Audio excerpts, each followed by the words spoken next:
we come with Spider-Man Returns. So this is my thought process, nigga. Either they talking about Toby, like to be honest, that's my only thought. They gotta be talking about Toby. So let's go, cause look, the thumbnail is Toby. So let's go ahead and get into the video. Welcome new people, new subscribe buzz. Let's get to it. What do you mean? I want Spider-Man! Yeah. Oh shit! I know what they're talking about now. They're talking about all the movies gonna be in theaters. You serious? Okay. I gotta go, bro. I got to. They love me. Bro, I'm excited. Bro. Dude! This shit's tough. There are bigger things happening here. Power feels good. Secrets have been lost. I get to watch it, bro. Y'all don't understand. I get to watch these movies in theaters, bro. I get to watch these movies in theaters. I got to watch the Amazing Spider-Man, Tom Holland, but I didn't get to watch Toby. This shit It's bigger than you, Peter. What are you hiding, Peter? Awesome! I love you. Yo, how much like is everything? Thank you. Like, say I want to buy just one ticket for everything. How much would that be? Yo, wait. Welcome back, everyone. It's Charlie. Marvel and Sony just Amazing released a Peter new number 3. Spider-Man Returns trailer as part of a special event they're doing this year for all the versions That of is Spider-Man. tough. We also learned what their new plan is for Tom Holland's Spider-Man 4, the future of Tobey Maguire, Andrew Garfield's versions of Spider-Man, and their entire universe of Venom movies, which have sadly been missing a version of Spider-Man this whole time. So we'll break it all down. If you're brand new to the channel, be sure to subscribe to get all the videos. We just got confirmation that Venom 3 is coming out in October this year. They moved the release date up. We should be getting a trailer for that pretty soon. We've already gotten the Kraven trailer. That's still supposed. Bro, Venom 2. I ain't gonna lie, bro. Like that shit was ass. Like if I'm being $150, maybe I need to go rewatch the movie. But that movie was complete shot. That movie was garbage. That movie was terrible. Like it like I ain't gonna say it didn't make me want Venom in the MCU, but it just rubbed me the wrong way. It was definitely worse than the first one. I like how at the end they like teased the MCU, like him going to the MCU, blah blah blah. But other than that, bro, that was the only thing I looked for. Like that was the only good thing about the movie, for real. Like what, we didn't really get it. The movie was pointless to me. To me, it was pointless. Supposed to come out. That hasn't been delayed as far as I know. We also have X-Men episodes that are starting this week. I'll be doing videos for all of those. And the Spider-Man TV series called Friendly Neighborhood Spider-Man. Now, that's still supposed to release at the end of the year. So it is a big year for Spider-Man stuff. Even though we had all that Madam Web disaster happening earlier this year. But what's going on is that Marvel and Sony are re-releasing each of the solo Spider-Man movies in theaters, starting with Tobey Maguire's first Spider-Man movie and moving through the timeline up to Spider-Man No Way Home. They're calling it Spider Mondays because the release dates start on April 15th for Tobey Maguire's first movie. Then the next movie, Spider-Man 2, will release the following Monday. And each movie after that, every Monday after that until Spider-Man No Way Home.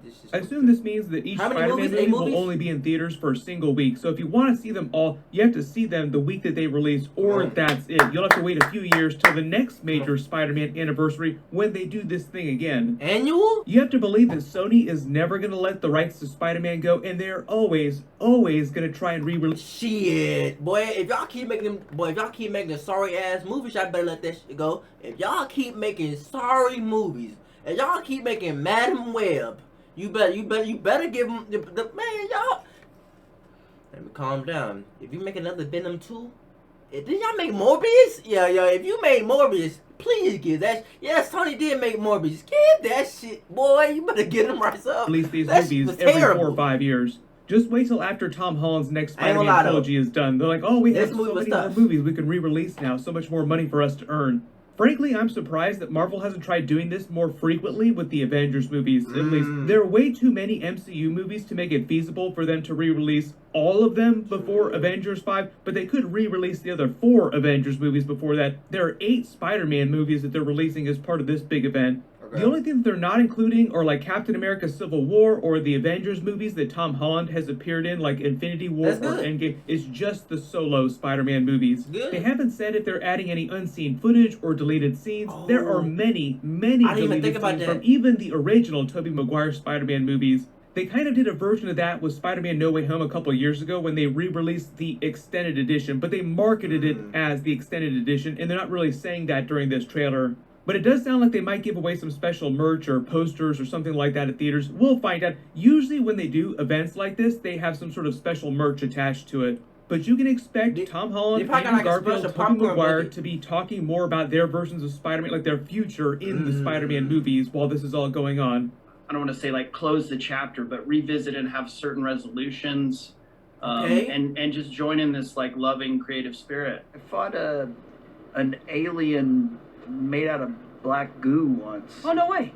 I fought an alien too. I want to fight an alien. Anytime there's a big Right. Spider-Man event, they're always asked, Do y'all hate Andrew Garfield movies? Like me personally, I thought they was kind of boring. Just a little, like in the beginning of the movies, they was boring, bro.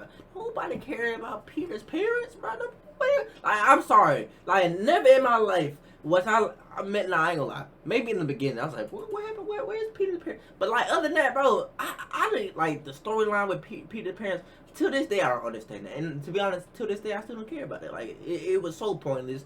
Andrew Garfield movies though, visually was insane. His suit was insane, and then in like No Way Home, he had the best acting besides from Green Goblin. Y'all already know how I feel about Green Goblin if you've been here. But other than that, bro, like his movie was. And then the Spider-Man Two-Face, like Electro, fucking Jamie Foxx was terrible. Why did he look like that nigga? tons of questions about Spider-Man. There are a couple reasons why Marvel and Sony are... Who is this? Who is this? No, this is the most disrespectful shit I've ever seen, bro. That's not, bro. Who is this? Like you can easily tell who these folks is. That you can't compare. Y'all, this guy be racist. This gotta be. Who is this, y'all? Bro, look. Do not get in the comments and tell me that it's Jamie Foxx. Do not get in the comments saying any. Listen, with a dead. I want y'all with a dead serious face. Tell me who that is. Dead. Look at me. Look at me. First, Sony needs money, like the obvious Stop. reason, because Madam Web went full Morbin time. They're probably worried about Kraven and Venom 3 doing that's well gonna at the be box office later this year too, and they Oh. want to hedge their bets. Their main solo Spider-Man movies are basically licenses to print money for them and for Marvel. The last couple of Spider-Man movies have both earned Damn. over $1 billion. So no-brainer for them to just re-release them in theaters to make up for some lost money Might on as Madam well. Web, Morbius, the other stuff coming out this year, hedging their bets, like I said. The other major reason they're putting all this stuff back in theaters is because Andrew Garfield, Tobey Maguire are returning in upcoming movies What like the fuck? Avengers 5, Avengers 6, Secret Wars, whatever that winds up being. They might Oh, I change thought you were Avengers gonna say 5 to Infinity like War Secret movies. Wars Part 1. But Kevin Feige over on the MCU, Marvel side of things, has had a plan to bring Tobey and Andrew back for a while now. There was also a bit of a tug of war that Marvel and Sony was having Who about bringing are them back these? earlier during Spider-Man 4, Tom Holland's solo movie, but it sounds like Kevin Feige won out on that. I'll explain that at the end of the video Stop. because we learned a little bit more about that movie. It was also going to play into Sony's earlier plan to bring Andrew Garfield back earlier during the Madam Web movie in some kind of cameo scene. Okay. That movie was meant to be like Terminator meets Final Destination in the Venom universe with Spider-Man characters, but originally it was meant to be a prequel to Andrew Garfield's amazing Spider-Man movies, and Okay. his version of Peter Parker was supposed to be the one born at the end of the film. That's why the movie featured so many Spider-Man references and characters, like multiple versions of Spider-Woman in the future with flash forwards. She Sydney kinda Sweeney as a bad. version of Julia Carpenter. Isabella Merced was a version of Anya I might need to Corso. watch this Celeste movie. Hold O'Connor on. was a version of Maddie Franklin. What the They fuck? wouldn't have become Spider-Woman till after Spider-Man became Spider-Man. Adam Scott was a version of Uncle Ben. Emma Roberts was Peter Parker's mother, Mary Parker. And even though we don't see him, Peter Parker's father was meant to be in the movie in some way too. There were all these scenes in the movie where Madam Web references Uncle Ben's future, implying she's witnessed his future with that Spider-Man origin story, Peter really? Parker getting the spider bite, Uncle Ben being destined to die, giving him the rest of his full origin story, leading to him taking the mantle of Spider-Man in the first place. And so to tell you that the baby's doing really well. Yeah, all the fun and none of the responsibility. That's what he thinks. I'm sorry. That one clip right there. Hold on. This, I don't know what it is. It feel like a CW show. It like every time I see it, like the trailer, anything from this movie, it feel like a CW show. That's what he thinks. Earlier in the movie, they keep having the characters almost say the baby's name is Peter, then stop being short. Like they turn it into a big thing in the film, but then never pay it off. At the end of the movie, when Peter is born, instead of saying the baby's name, they just refocus the shot on the curtain made to look like a spider's web. And apparently the reason for all that trickery is because during the filming process, Dakota Johnson revealed that they totally changed the movie many, many times, and at some point Andrew Garfield said no to coming back for the Madam Web movie, like thanks but no Best thanks, decision of his and the life. people who Best wrote the decision of movie his life. totally messed up the time frame. And in the final version, it all takes place during the early 2000s, meaning that it would have worked more as an origin story, talking more about the timeline, as a Tom Holland MCU Spider-Man origin story. But there was no way Kevin Feige was going to let Madam Web be connected to the MCU. Like, he didn't want to have anything to do with that God movie bless. or feature Thank you. any of Thank the you. MCU characters. Thank you. And it sounds like he successfully convinced Sony not to try and force Tom Holland to have a cameo in the movie. And because at the end of the day, they couldn't get any version of Spider-Man actually to be in the movie, they decided to swerve on all the Spider-Man references and Easter eggs and make the movie feel more self-contained. Generally, a kind of disaster. But I do not think having Tom Holland or Andrew Garfield in the movie as their versions of Spider-Man would have suddenly fixed all of the movie's problems. Like, the script itself was terrible. Apparently behind the scenes at Sony, there was this big plan to try and turn Tom Holland's Spider-Man into a Molecule Man kind of character where he has to exist in every single universe and sort of piggyback their Venom universe into the larger MCU. That way, like, make it more interconnected, but justify Tom Holland's Spider-Man being the main Spider-Man of their Venom universe and inside the MCU, even though technically those are two completely different universes. Tonight. If you're not familiar with Molecule Man, he's a key figure in the lead-up to the more modern version of Secret Wars. There are a couple different versions of Secret Wars in the comics. There's one from back in the 1980s with a single version of Battleworld. The Beyonder pulls all the Marvel characters and villains to fight on it for his amusement, basically.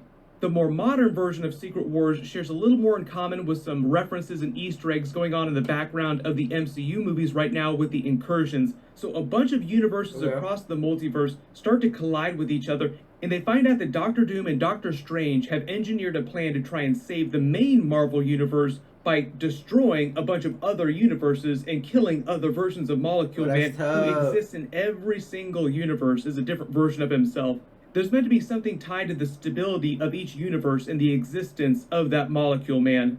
They find out the Beyonders are trying to erase the multiverse, basically destroy it all. They defeat them. Doctor Doom takes their power to become God Emperor Doom, and then takes the remaining Molecule Man and all the fragments of the remaining universes and combines them into a version of Battleworld. There have been a lot of rumors about Marvel wanting to use a version of Molecule Man in the new version of movie Secret Wars that they're going to be doing in a couple years, but it wasn't really clear if they were going to use actual Molecule Man or another character being like Molecule Man from that comic book Secret Wars. But Kevin Feige did say that he was willing to have Tom Hardy's Venom inside Secret Wars, so it does sound like Sony will get some of their requests. Like, some of the Venom universe will be tied to the MCU through... Hey, that's as little as y'all get, bro. Like the only thing y'all good at is making them little Miles Morales movies. And to be honest, bro, I don't even think it's y'all. Like, the niggas who making the live action, I don't even think y'all got nothing to do with the animated Miles Morales. There's no way. Because if you can make a good anime, why can't you make a good live action? Secret Wars. But as part of all the Secret Wars lead-up that's happening right now, Sony wanted to have Tom Holland's Spider-Man become part of the Venom universe in a bigger way. They also wanted Spider-Man 4 to be a bigger multiverse movie, kind of like Spider-Man No Way Home, with Tobey Maguire and Andrew Garfield coming back again for that movie. Kevin Feige had been arguing with them about making it more of a street-level movie, more of a friendly neighborhood Spider-Man kind of movie with, say, like Daredevil and Kingpin in it, other characters that are more ground level. Personally, I would prefer the more street-level, smaller Spider-Man movie. Like, after you've done your big multiverse movie for so many years, you go back to ground, you sort of restart things, and then build your way back up. Bro, that's how I know Sony ain't learned their lesson, bro. Y'all try to do too much with Toby, like, in Spider-Man 3, y'all had Green Goblin, y'all had Sandman, y'all had y'all was just doing too much at one time. I heard that was a complaint about that movie, bro. To eventually Chill doing Secret out. Wars again. Learn, There's still all bruh. those teasers at the end of Spider-Man No Way Home with the Venom symbiote. They can push that off to like Spider-Man 5. They can even make Matt Gargan, Scorpion, one of the villains in Spider-Man 4, and then turn him into a version of Venom either at the end of the movie in a post-credit scene or in Spider-Man 5, because Matt Gargan did wear the Venom symbiote for a while in the comics. Really? And because they wait to give Tom Holland the Venom symbiote, they can actually do that during Secret Wars. Like, he finally gets the black costume, the Venom symbiote, during a version of Secret Wars, so they can do it a little bit more like the comics. That'd be tough. Kevin Feige also revealed that there's been a long-term plan to bring Andrew Garfield and Tobey Maguire back for Secret Wars in some way, so they will be back and they will continue those characters' stories in new movies. Probably not the way that people expect them to. Personally, I think that if Sony has such a hard-on for bringing their characters back sooner, they should just give Andrew Garfield and Tobey Maguire their own solo movies where they can continue their stories. I just did a video about Tobey Maguire's Spider-Man 4 because Sam Raimi was talking about eventually doing a version of that in the future. What I think is more likely is that Sony would just continue his story in a new Spider-Man movie that's separate from Tom Holland's Spider-Man movies and just change the plot a little bit, because they've already reused a lot of plot elements from what was going to be Spider-Man 4 when he was going to do his version. Same thing for Andrew Garfield's version of Spider-Man. Like, one of their versions of Spider-Man could also be a mentor to live-action Miles Morales' Spider-Man when they're ready to do that character in the movies, which they've also revealed is going to become a thing soon. That's literally the Sony executives that make those Spider-Man movies talking about doing a live-action Miles Morales movie. But because Sony has so many Spider-Man plans, like they want to do so much Spider-Man, just let me know in the comments how you want them to handle Tobey Maguire and Andrew Garfield coming back in the movies. There's a bunch of big stuff coming up. We just found out about a Star Wars Acolyte trailer that's going to be dropping. That'll be my next video. Be sure to enable alerts for my channel so you don't miss that. And like I said, X-Men episodes starting this week. My episode 1 and episode 2 video will post after they release them. That should be on Wednesday. Everybody click here to learn about Tobey Maguire's Spider-Man 4 and click... And shout out to my boy. But listen. I honestly don't think Tobey needs another movie. To be honest, I think he just needs like a little cutaway in the movie. He goes back to his time. We see MJ. We see if he has any kids. I don't think the nigga need a whole nother movie. I think he's done. I honestly don't need another movie from Tobey. But Andrew, I need a whole movie. I need a whole. Like, I honestly love Andrew as a as Spider-Man. He's perfect. The way he played in No Way Home was literally insane. The acting, like, just, he was my favorite in the movie besides from Green Goblin. Like, my favorite Spider-Man in that movie was Andrew. That nigga played. Did y'all see when he led him with MJ? He led him with MJ. He was like, that nigga was he was crying. Top tier performance. I almost shed a tear, my nigga. I almost came out. I swear. But anyway, if you enjoyed the video, make sure you like, comment, and subscribe. I love y'all. See y'all next video. We out. Ugh.